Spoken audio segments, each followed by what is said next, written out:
Joining us to talk about back to school and the immunizations your child needs is Dr. Susan Lelko, a pediatrician with ProHealth Physicians located in Meriden, Connecticut. Doctor, welcome. Thanks for having me.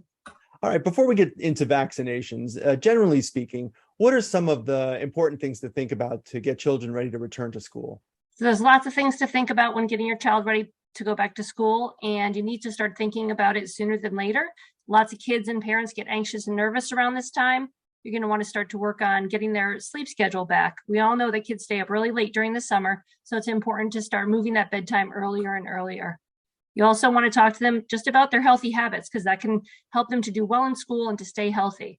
So you want to work on eating right, exercising, drinking plenty of water. And then you want to talk to them about keeping themselves healthy, like good hand washing. Some kids are better at washing their hands than others. And then also covering their cough or sneeze when they're sick. Now, I just want to ask you, go back to the healthy habits and transitioning from summer to back to school. Kids, they have a lot of screen time. Is that something else that they should be thinking about, reducing that, or how would you address that? Yes, children's screen time goes up dramatically in the summer, and it is something to work on. We definitely recommend during the school year at absolute maximum, no more than 2 hours of screen time per day. That's outside of their schoolwork, of course. Okay, and then let's just jump into vaccinations. What's required? What's important that they should have before returning to school?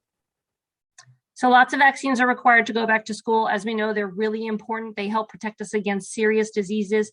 They use our body's natural defenses to build this immunity. The good news is your child starts getting most of these vaccines as an infant or toddler, so they'll only need some boosters before kindergarten and then on entering middle school. They'll need vaccines against hepatitis A, hepatitis B, measles, mumps, rubella, chickenpox, diphtheria, tetanus, pertussis, polio, and then later they'll need the meningococcal vaccine. With regards to the vaccines, you said they're kind of spread out. So are kids going to feel any kind of side effects? Like what are they feeling after they get their vaccine? Yes, the vaccines are spread out. There's a certain schedule we follow. The side effects are mostly very mild, maybe a slight fever and some redness or swelling at the site, and a little ice pack on the site goes a long way. Okay, and how about the COVID vaccine? Is that something that kids should have before they go back to school? And what's the recommendation on that? The Centers for Disease Control recommends that all children aged 6 months and older receive the COVID vaccine. And if they're 12 years of age or older, they should also get the booster. The good news is that vaccine can be given at the same time as any of the other childhood routine vaccines. And also it can be given at the same time as your flu shot. Okay, so the one thing that I remember from my COVID vaccination is that it not knocked me out, but I didn't feel so great a couple of days afterwards. So should parents kind of prepare for that? Yes, it's best to prepare. Honestly, most children are not having nearly the same side effects as the adults are, and they're actually tolerating it quite well, just like the other childhood vaccines. But in your older child, adolescent, you might want to plan it like around a weekend or not the day before a major test or a big sporting event or something. What health challenges do you see? What are parents asking about as we go back to school? The biggest question is about the COVID vaccine.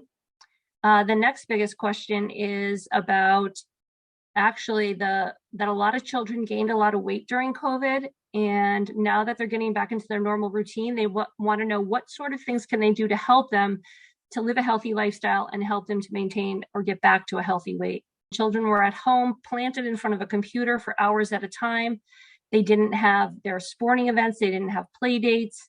And they had, constant access to the kitchen and the refrigerator. And they often were not as closely supervised with regard to that as they would be when they were at school.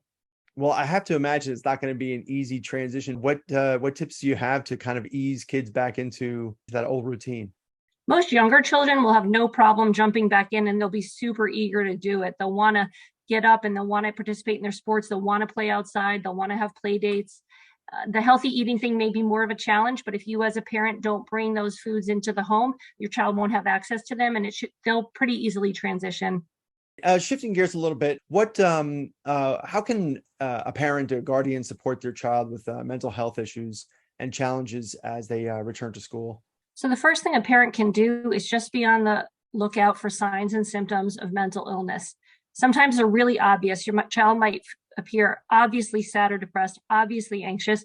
Other times it may be more subtle. Your younger child may just act out a little more. They may be more irritable.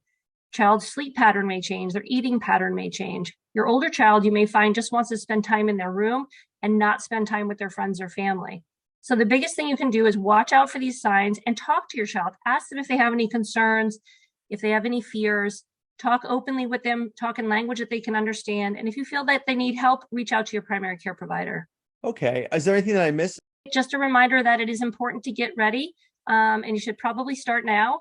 And then if you need any more help, you can reach out to us at ProHealth. Okay. Thank you, doctor. We've been speaking to Dr. Susan Lelko, a pediatrician with ProHealth Physicians in Meriden, Connecticut. Thanks for having me.